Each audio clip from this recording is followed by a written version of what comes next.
Il existe un livre qui, gamin, m'aura appris le plaisir de la lecture. Un bouquin qui m'a transporté, le temps de plusieurs centaines de pages, dans un monde magique, un monde d'heroic fantasy qui me semblait à l'époque absolument unique. Unique par sa profondeur, par sa générosité et par la manière assez exceptionnelle dont il faisait vivre son univers. L'histoire d'un jeune fermier qui se retrouve en possession d'un œuf de dragon et qui se voit pourchassé par des multiples ennemis, donnant lieu à une guerre qui déchirera le royaume de l'Alagaësa. Des années plus tard, il faut le dire, ce bouquin, c'est Eragon. Il a rien de vraiment original. Il aligne les références aux grands maîtres de l'heroic fantasy. Son histoire est simple, son style d'écriture n'est pas forcément recherché, mais qu'importe en fait, ce bouquin et ses suites ont peut-être été mon premier amour pour la littérature quand j'étais gamin, et autant vous dire que quand on a commencé à parler d'une adaptation au cinéma, j'étais surexcité.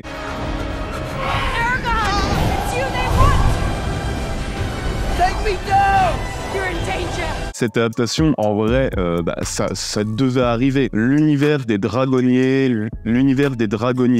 l'histoire de Eragon et de sa dragonne Saphira, tout l'univers mis en place, franchement, ça semblait parfaitement calibré pour le grand écran. Si tu rajoutes à ça le fait que le bouquin de Christopher Paolini a été un énorme succès commercial et qu'il ait quand même créé une vraie fanbase dont je faisais partie, Hollywood allait forcément s'en emparer, c'est certain, et franchement, le potentiel, il était là. En fait, c'était pas compliqué. Il suffisait de mettre le budget, de prendre un réalisateur talentueux, et clairement, le film Eragon aurait pu servir de base à une belle saga d'heroic fantasy, surtout que, on le rappelle, le Seigneur des Anneaux était sorti déjà en salle, et clairement, la trilogie de Peter Jackson avait ouvert la voie à des grands films d'heroic fantasy de grande ampleur, avec des gros budgets. Tous les signaux étaient ouverts, en fait. Et du coup, c'est la 20th Century Fox qui va acheter les droits, et qui va déjà, on le sait, faire appel à Weta Digital et ILM pour les effets spéciaux. Bon, ça c'est quand même déjà un signe c'est quand même déjà un super bon signe en fait. C'est quand même très très prometteur. Et deuxième bonne nouvelle, 100 millions de dollars de budget. Les gars, c'est plus que le Seigneur des Anneaux, les deux tours. Je sais pas si vous vous rendez compte, c'est énorme comme budget. Et du coup, on va annoncer le film officiellement en 2004. Et clairement, à l'époque, tout semblait plutôt bien lancé. Our land has been ruled by Galbatorix.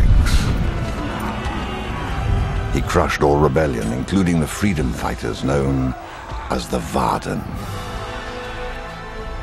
Bon, alors c'est Peter Butchman, qui est le scénariste de Jurassic Park 3, qui va s'occuper d'adapter le bouquin. Et c'est Stefan Fondmeyer, qui est un mec qui a jusque-là bossé juste sur des effets spéciaux, notamment les effets spéciaux de Terminator 2 et de Twister, mais qui est aussi un mec qui n'a jamais réalisé le moindre film, qui va être embauché par le studio pour la réal. C'est un sacré parti pris, c'est quand même une grosse prise de risque, et petit indice qui en dit long sur la manière dont le pauvre Steven a vécu le projet, le mec n'a plus jamais touché à une caméra après Eragon et il est retourné dans les effets spéciaux. Il a plus jamais réalisé, donc vous voyez à peu près comment le tournage a pu se passer. Bref, le casting se lance. Il sera composé de nouvelles têtes, mais aussi de vieux de la vieille, comme Jeremy Irons ou John Malkovich, et on va avoir un tournage d'1 mois qui va avoir lieu en Europe, qui met déjà en avant quelques choix artistiques. On va éviter les grands paysages de l'Australie, de la Nouvelle-Zélande, on va aller vers des décors plus gris, plus sobres, pour mieux se différencier du Seigneur des Anneaux. On va aussi mettre en place des costumes un peu différents des classiques d'heroic fantasy. On va aller vers des costumes plus modernes, un petit peu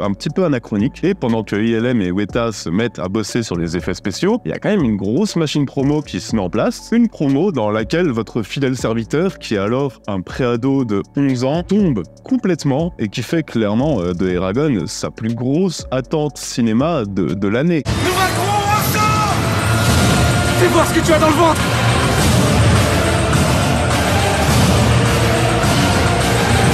Bon, alors, pour rentrer dans le vif du sujet, à l'époque, j'ai pas vraiment de connaissances ou de notion de ce qu'est la réalisation. Je me suis absolument pas renseigné ni sur le réal, ni sur le scénariste, ni même sur le casting. En fait, moi, je m'en fous un peu. J'ai 11 ans, il y a Harry Potter qui vient de montrer qu'on pouvait adapter une saga littéraire en film. Tout peut bien se passer, je suis hyper confiant. Et du coup, me voilà dans la salle, surexcité, et le film commence. Et franchement, ça commence assez bien, j'ai envie de vous dire. Bon, alors, Alors l'acteur principal pue quand même un peu le manque de charisme, mais je veux dire, allez, les décors sont plutôt jolis, jusque-là c'est fidèle au livre. Saphira, le dragon, est adorable, elle est toute mignonne.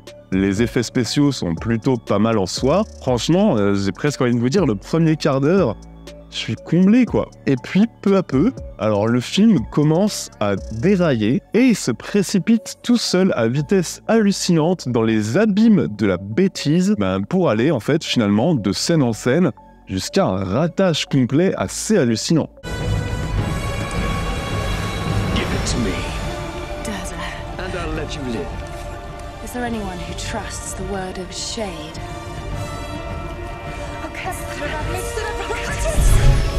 Je vous l'ai dit, zéro notion de mise en scène à l'époque, et pourtant, même moi, je vois bien qu'il y a un problème en fait. Peu à peu, tout commence à sonner cheap, à sonner faux, au point que ça me rappelle un peu ces films qui sortent directement en VHS ou qui sont diffusés sur France 3 le dimanche à 15h, et qui, à mes yeux, sont des films qui doivent avoir 20 000 balles de budget. Là, Eragon ressemble à ces films-là. L'acteur principal, dont c'est aussi le premier film d'ailleurs, juste il n'y arrive pas quoi. Aucun charisme, il est hyper monolithique. Et surtout, son personnage est très primaire, très différent du Eragon que j'ai adoré suivre en bouquin, qui est un héros un petit peu gauche, pas très adroit, un héros qui va grandir en même temps que son dragon, qui est quasiment un enfant qui est débordé très vite par la situation. Ici, non, on a juste un héros basique, un peu sans peur et sans reproche, et juste le film va vite, il va beaucoup trop vite. 650 pages adaptées en 1h30. C'est pas possible. Et du coup, forcément, on va avoir des ellipses ahurissantes qui détruisent en fait complètement à la fois le récit du livre, mais aussi le récit du film. Ça les détruit bêtement et simplement. Je veux dire, le lien entre Eragon et son dragon, c'est le sujet du livre. Le fait qu'ils grandissent et surmontent des obstacles ensemble, qu'ils vont acquérir ensemble des pouvoirs, qu'ils soient vraiment profondément liés, et que même si l'un meurt, l'autre meurt en fait. C'est ce qui détermine tout le récit. Et ici, c'est bâclé en littéralement 2 secondes. Tout l'apprentissage et toute la manière dont le dragon va grandir, c'est énormément de pages dans le bouquin. Voilà comment c'est au cinéma.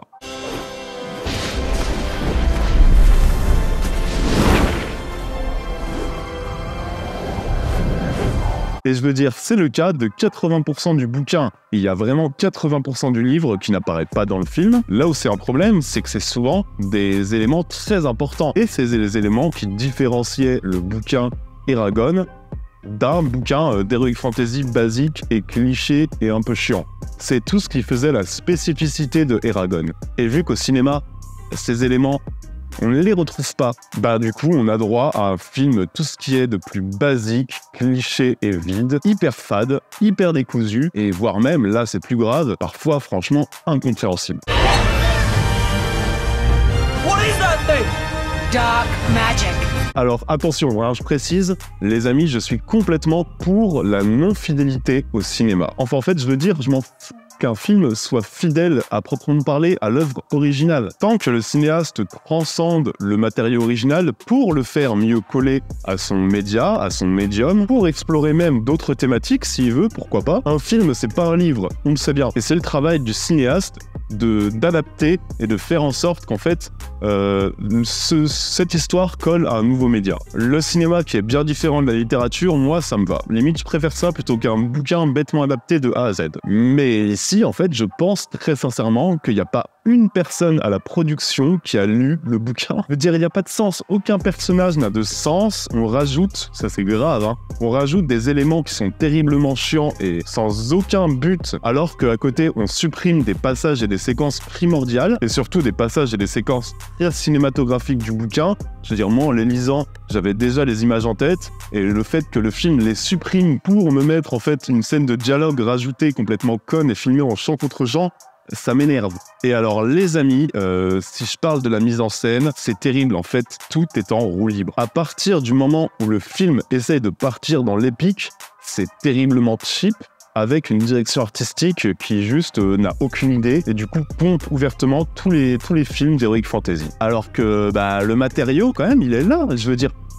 Exemple tout con, les Radzak. C'est des créatures millénaires qui hantent les cauchemars des hommes dans le bouquin, qui sont décrites comme étant vaguement humaines mais avec une sorte d'exosquelette externe. Pour les adapter au film, je veux dire, t'as quand même un super matériau de base. Et là, je cite les propos du réalisateur qui nous a quand même dit, sans aucune honte, oui, les Radzak, en fait, je préfère les réduire à des créatures infernales qui vivent sous terre.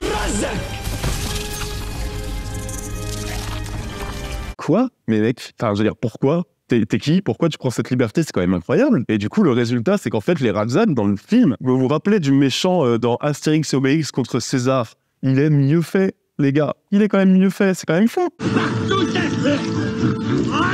Et je trouve que pour oser dire ça, enfin vraiment, le réal assume complètement le fait qu'il n'en avait soit rien à foutre, soit qu'il était complètement largué. Et du coup, un enchaînement de décisions catastrophiques, de développement de personnages incohérents, d'acteurs qui sont alors soit nuls, soit pour les plus vieux, qui n'en ont juste rien à foutre et ça se voit, des combats illisibles et des enjeux déjà vus 1000 fois ailleurs et déjà vus en beaucoup plus clair et en plus réussi, clairement, avec tout ce cocktail-là, tu te doutes bien que non, Eragon, ça ne fonctionne pas. Et le pire, c'est quand même, en fait, le studio semble presque s'auto-saborder, parce qu'ils ont fait passer à la trappe tellement d'éléments qui deviendront primordiaux dans les suites du bouquin, qu'en fait, tu peux pas faire de suite au film Eragon sans être profondément incohérent. Alors qu'à la base, il y avait des suites qui étaient prévues, sauf que Eragon est une catastrophe industrielle. Eragon s'est juste fait, évidemment, défoncer par la critique, c'est bien mérité, et même si le film a rapporté 250 millions de dollars au box-office, ce qui est honnête, mais pas dingue, mais honnête, la réception a été si mauvaise que les suites qui étaient alors en pré-production ont toutes été annulées direct et qu'on n'aura plus jamais entendu parler d'adaptation de Eragon au cinéma.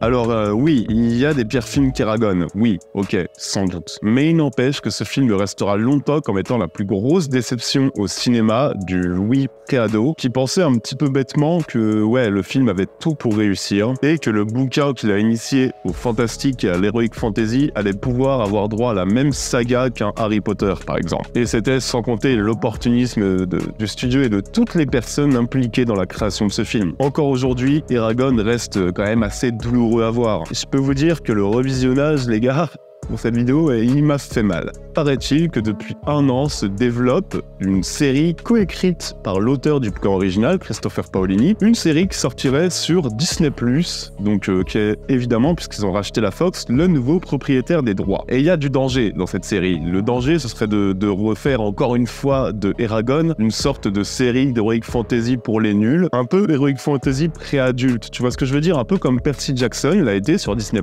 par exemple, mais malheureusement, en fait, même une série cheap et calibrée sera toujours plus supportable que le film. À voir la suite de l'univers d'Eragon au cinéma ou à la télé, en espérant juste que, 15 ans plus tard, la série saura, peut-être, me faire oublier ce qui fut ma plus grosse déception au cinéma.